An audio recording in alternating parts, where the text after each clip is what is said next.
Tonight on Global TV News Prime, Independent National Electoral Commission begins permanent voter card distribution in FCT ahead of February 21 council polls. In business, National Board for Technology Incubation secures financial autonomy with 4% national development levy allocation. On the foreign scene, European Union vows unflinching response to Trump's Greenland gambit. And tonight in sports, 2026 Under-17 International Tournament begins in Kenya. Hello everyone, a very warm welcome to all our viewers in Nigeria and around the world to News Prime on Global Television, coming to you live from Nigeria's capital, Abuja. I am Uyi Agmofwegbe, reminding our viewers that Global Television is on DSTV channel 365 and Star Times channel 276. Tonight, we begin by telling you the Independent National Electoral Commission, INEC, has warned the public to disregard a false article circulating online claiming the Commission has released the timetable for the 2026 general elections. In a statement via its official channels, the Commission described the information as not authentic and should be disregarded in its entirety, stressing that it has not released any official timetable, schedule of activities or dates for the 2027 general election. The Commission further urged Nigerians, political parties, civil society groups, and all stakeholders to rely on verified INEC channels for official updates, including its official website and verified social media accounts and official press statements. Meanwhile, the Independent National Electoral Commission, INEC, has lifted the ban on public campaigns in Ekiti State following the release of the final list of candidates for the June 20, 2026 governorship election. The resident electoral commissioner in Ekiti State, Bumi Omoyeyindemi, made the announcement during an engagement with political party leaders and stakeholders in Ado-Ekiti, the state capital. He confirmed that campaigns would commence on January 21, 2026 and conclude at midnight on June 18, 2026, urging parties to strictly adhere to the approved timeline. Omoyeyindemi described the publication of the list as the beginning of a critical phase in the electoral process, calling on political actors to conduct campaigns with maturity and respect for the law. In a related development, preparations for the forthcoming Federal Capital Territory Area Council's election have entered an advanced stage as the Independent National Electoral Commission, INEC, announces the commencement of key pre-election activities ahead of the February 21 polls. The resident Electoral Commissioner, FCT, Aminu Kashimo Idris, disclosed this while briefing journalists in Abuja on the Commission's level of preparedness for the election. Topsy Gimba has details. The Resident Electoral Commissioner, INEC FCT Aminu Kashimo Idris, says INEC has concluded major groundwork, including online registration and physical capturing of eligible voters to ensure a smooth and credible electoral process. According to him, the Commission has published over 1 million registered voters who are expected to elect 6 area council chairmen and 62 councillors across the 6 area councils of the Federal Capital Territory. Let me begin with the area of registration of voters. You will recall that the Commission had a continuous voter registration exercise which started from the 18th of August with the online registration and then became in person on 25th of August. Was scheduled to end on the 8th of October, but the Commission extended it by 4 days, and it concluded on the 12th of October. The INEC boss further announced that the collection of permanent voter cards, PVCs, will commence on Thursday, urging residents to visit designated centers within their respective area councils to collect their cards and participate actively in the electoral process. We are about to give out all the PVCs that we have, or the new registered voters, as well as those who have not collected from previous CVR. Their PVC is still available. They can collect it within this period. And of course, after Monday, the collection will be strictly done at the area council office, not at the alley. The Administrative Secretary, INEC FCT, Bimbo Oladunjoye, stressed the importance of the PVC collection exercise and called on residents to take ownership of the process by turning out in large numbers. INEC reassured residents of the Abuja of its commitment to delivering a credible area council election. Topsy Gimba reporting for Global Television News. Away from Topsy's reports now, and Abuja Federal High Court has ordered the Independent National Electoral Commission to publish the names of candidates submitted by the African Democratic Congress for the February 21 area council elections in the Federal Capital Territory. Justice Mohammed Umar gave the order while delivering judgment in a suit filed by 17 ADC candidates challenging INEC's refusal to grant the party electronic access to upload their details for the polls. In his judgment, Justice Umar held that the evidence presented by the plaintiffs was credible and deserving of weight, noting that the demands and claimants had proved their case beyond reasonable doubts. The federal government has urged Nigerians, professionals, institutions, and the private sector to take shared responsibility for building and protecting the country's global reputation through transparent communication and measurable progress. Minister of Information and National Orientation, Mohammed Idris, made the call in Abuja at the Nigeria Reputation Summit 2026, where Nigeria's first National Reputation Perception Index, developed by the Nigerian Institute of Public Relations, NIPR, was unveiled. Idris said the index provides a clear picture of how Nigeria is perceived domestically and internationally, while commending the Institute and the Nigeria Reputation Management Group for producing the index after several years of research. He also said building a national reputation is a long-term process requiring consistency and discipline. Let's turn to other stories for you now. The federal government has unveiled a new impact challenge aimed at strengthening outcomes from the 3 Million Man Training Program as it moves to scale up its digital skills initiative.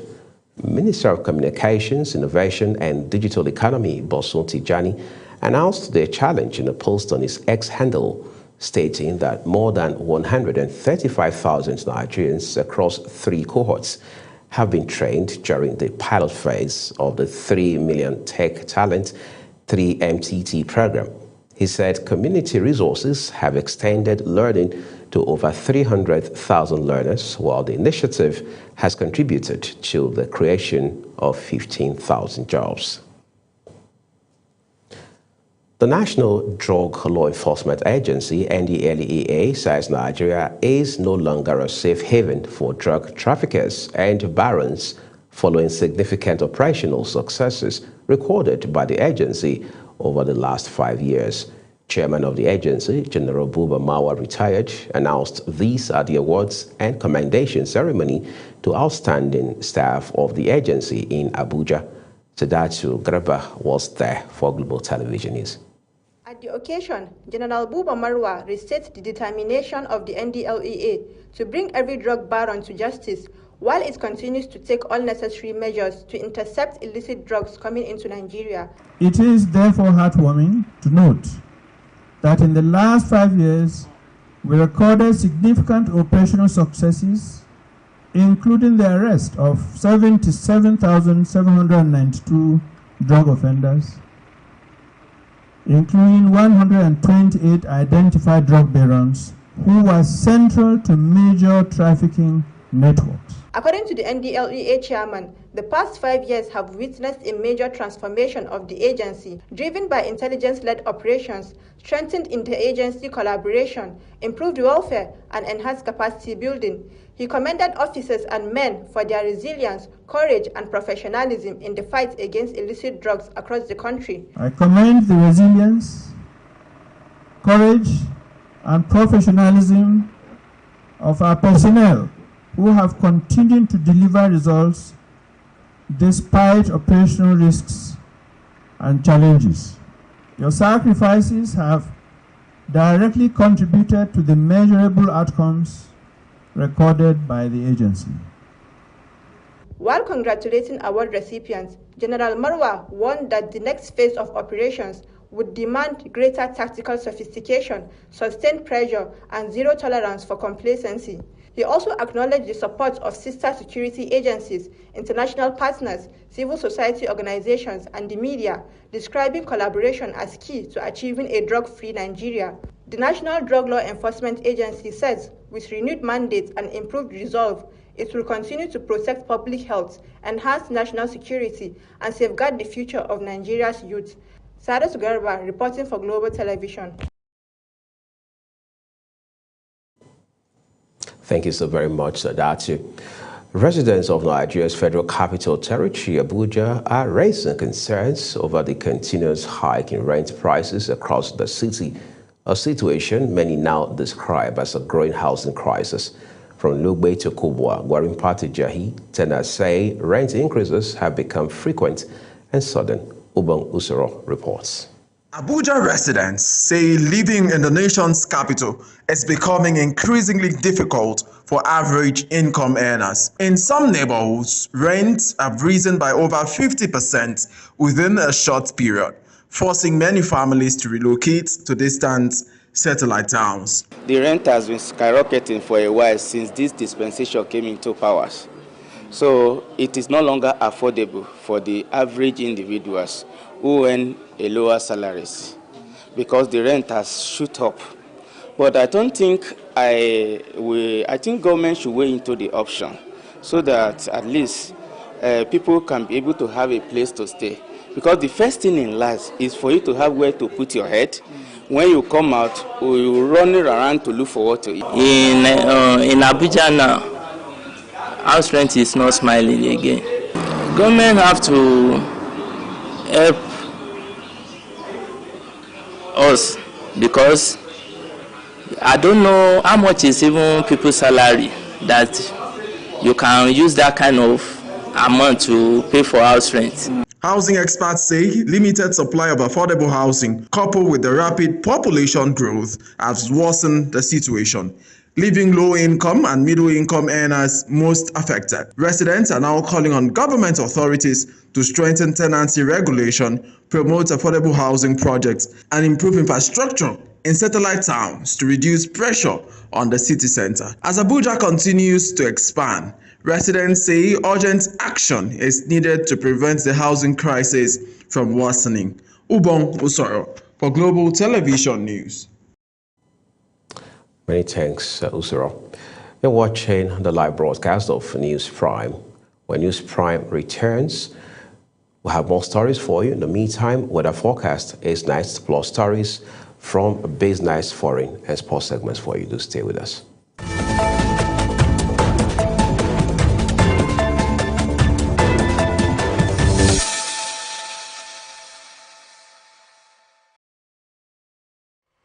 Hello and welcome to the weather forecast. As more moisture continues to move into the central parts of the country, we expect partly cloudy conditions over the southern region, extending inland to Kwara, Kogi, and Benue. There are chances of isolated thunderstorms over parts of the coastal cities, as well as parts of Ogun, Imo, and Abia State. Meanwhile, moderate dosage should passes over parts of Niger, Plateau, and the Federal Capital Territory, with temperatures ranging between 32 and 38 degrees Celsius. Further north, conditions will remain mostly sunny and hazy, with hotter temperatures expected, ranging from 33 and 38 degrees Celsius. And that's the weather update for now. I'm Safia Sainusa. Thank you for watching.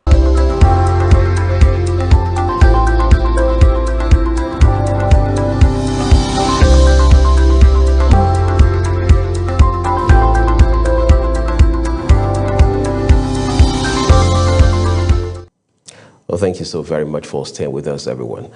The second part of tonight's news broadcast now returns with business. The National Board for Technology Incubation, NBTI, a federal government agency under the Ministry of Innovation, Science and Technology, has secured financial autonomy with the allocation of 4% of the National Development Levy to the agency under the Tax Reform Act 2025. Director General of the board, Dr. Kolawole Raji, disclosed this in Abuja at a press briefing to mark his 1 year in office. He assured that financial independence would boost the performance of the agency, which is charged with the mandate of incubating, accelerating, and commercializing indigenous technologies, among other responsibilities. The Nigerian naira has recorded depreciation against the United States dollar at the official foreign exchange market. The Central Bank of Nigeria's data showed that the naira fell to 1,420.28 kobo against the dollar, down from 1,417.95 kobo per dollar. This showed that the naira weakened by 2.33 naira kobo against the dollar on a day-to-day basis. And beyond our shores now, the Congolese army says it has regained control of the South Kivu city of Uvira following the withdrawal of Rwanda-backed M23 rebels. Government sources say pro-Kinshasa Wazalendo fighters entered Uvira's southern districts, followed later by Congolese special forces, and authorities declared the city fully recaptured.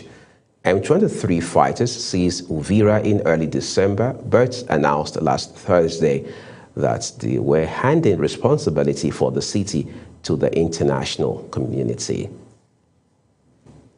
Providers are warning of a catastrophic collapse of healthcare services in Malawi a year after United States funding cuts begin undoing a decade of progress against HIV and AIDS, a situation that is leaving some of the most vulnerable with a feeling of hopelessness. In the impoverished Southern Africa country, the U.S. government's decision to slash foreign aid in January 2025 has led to significant cuts in HIV treatments, a spike in pregnancies, and a return to discrimination. Here is Zarawa Nasir's report. Chisomo Kwanga, an HIV-positive man who lives in the northern town of Zuzu, said the end of the U.S.-funded specialized care was like a death sentence after his normal provider of life-saving antiretroviral therapy vanished due to budget cuts. He turned to a public hospital. The Family Planning Association of Malawi, a non-governmental organization and cornerstone of rural healthcare, has been forced to ground mobile clinics that serves as the only medical link for remote villages. The association's executive director, Donald Makwaka, explains. Several sectors, including the health sector. So it's just an appeal from us as an organization to other donors that are out there, but also to the government when it comes to budgeting, to consider looking at what gaps have been left by the USAID, the withdrawal of USAID funding, so that that person in the rural area does not get affected, because we know we are likely to lose out on all the successes that we have registered. More than 1 million of AIDS-dependent Malawi's roughly 22 million people lived with HIV, and the United States previously provided 60% of its HIV treatment budget. Globally, researchers estimate that hundreds of thousands of preventable deaths have been caused by the Trump administration's dismantling of U.S. foreign aid, which has upended humanitarian efforts to fight HIV, malaria, and tuberculosis in some of the world's poorest regions. Zahra Unasr, reporting for Global TV.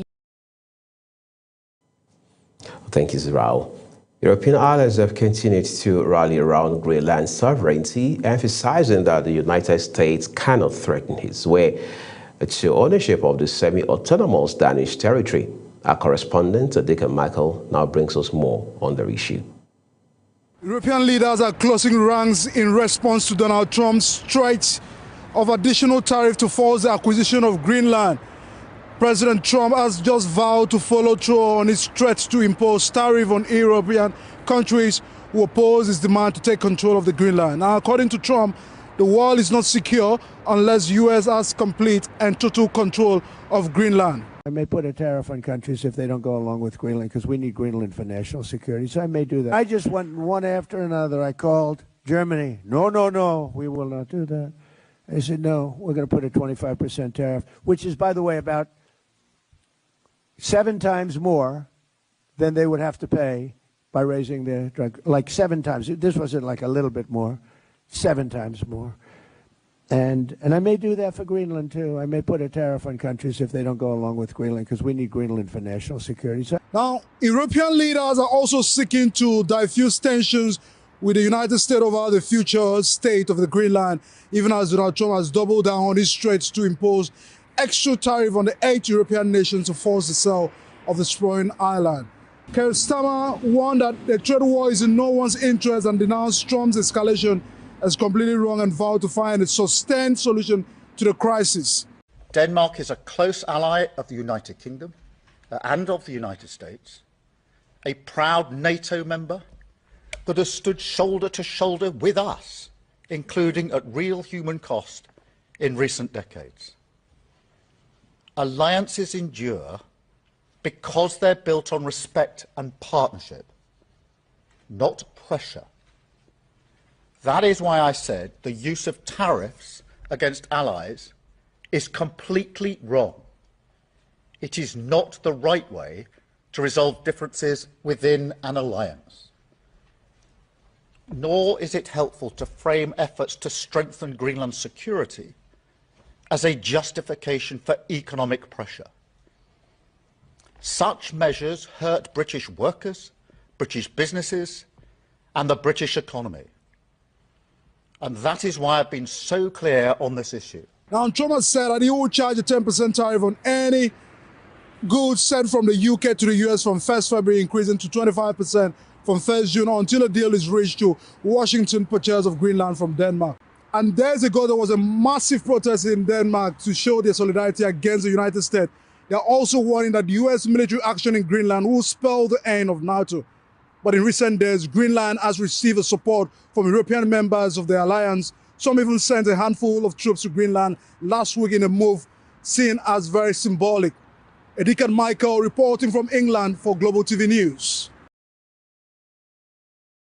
Many thanks, Edika. Let's take you to sports now. The Super Eagles of Nigeria have climbed to 26th in the latest FIFA Men's World Rankings, their highest position in 16 years, following a strong run at the 2025 Africa Cup of Nations in Morocco. Upgrade of the Moshood Abiola National Stadium, Abuja, is expected to gulp the sum of over 24 billion naira from the 203 billion naira budget allocated to the National Sports Commission in the 2026 appropriation bill. Chairman of the commission, Shehu Diko, had targeted the end of 2025 to commence work on the stadium. Tonight, we end Global TV News Prime by taking a look at some of our big stories for you. Preparations for the forthcoming Federal Capital Territory Area Council's election have entered an advanced stage. In business, the National Board for Technical Incubation, NBTI, a federal government agency under the Ministry of Innovation, Science and Technology, has secured financial autonomy with the allocation of 4% of the National Development Levy to the agency. On the foreign scene, European allies have continued to rally around Greenland sovereignty, emphasizing that the United States cannot threaten its way to ownership of the semi-autonomous Danish territory. And finally, tonight in sports, we told you Association Africa and the futsal governing body for indoor football in Africa has announced that it is beginning this year with the Under-17 International Tournament in Kenya. And that's Global TV News Prime for you tonight. Many thanks for watching. As always, we'd like to remind you that Global Television is on DSTV, channel 365, and Star Times, channel 276. We encourage you to follow us across all social media platforms using a Global TV NG, as well as other handles now showing on your screen. On behalf of my colleagues who have made tonight's news broadcast possible, I'm Uji Agmofwegwe. Have a good night ahead of you.